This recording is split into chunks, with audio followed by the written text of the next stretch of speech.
özledim seni, men özledim seni. Ah görüp bilsem men sen gülüni. Men ağlayarım, men qarışarım. Ah duyup bilsem men sen duyguyni. Kıyarlarım var deminen, unuttum oları senin için.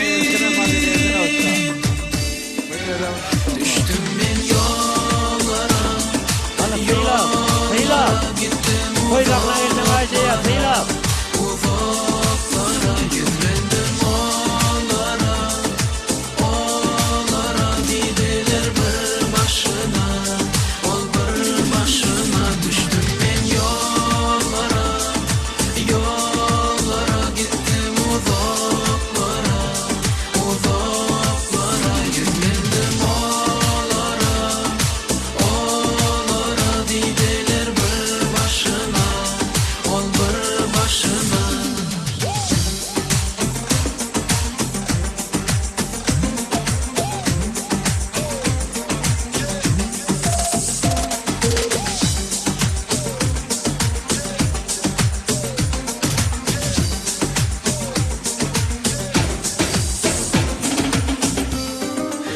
Belki sen yakındasın, belki öğren uzakta. Bilmedim. Düştüm ben bu yollara, senin için düştüm ben bu yollara. Gözlerim, seni özlerim, seni özlerim.